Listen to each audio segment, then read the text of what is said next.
बाळ शिवाजी भाग 2 जिजाऊंच्या गोष्टी. बाळांनो, काल आपण पाहिलं की शिवनेरी किल्ल्यावर एका गोर बाळाचा जन्म झाला. आज तोच बाळ थोडंसं मोठं झालं आहे. लहानसा शिवबा आईजवळ बसून आवडीने गोष्टी ऐकतोय. संध्याकाळ झाली आहे, किल्ल्यात शांतता आहे आणि जिजाऊ दिव्याजवळ बसून शिवबांना गोष्ट सांगायला सुरुवात करतात. शिवबा, आज मी तुला एक छान गोष्ट सांगू का? हो आई, खूप छान गोष्ट सांग ना. खूप वर्षांपूर्वी एक राजा होता.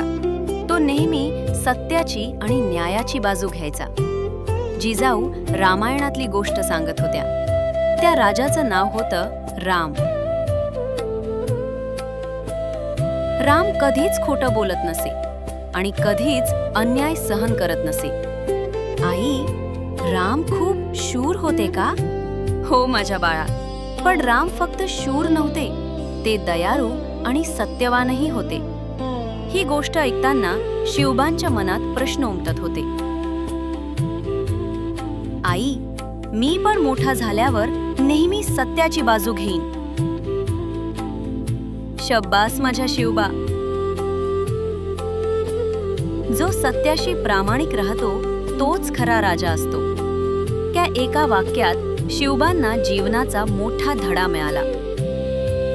जिजाऊ रोज अशाच गोष्टी सांगायच्या. रामायण, महाभारत, संतांच्या कथा या गोष्टींमधूनच शिवबांच्या मनात धैर्य, न्याय आणि माणुसकी रुजत होती.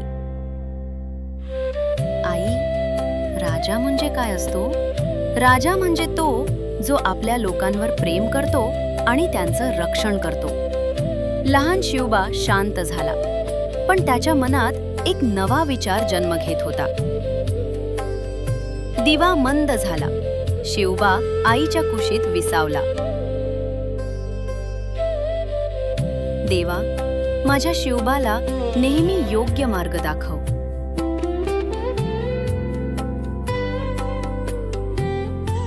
आई बाबांच्या गोष्टी आपल्याला चांगलं वागायला शिकवतात.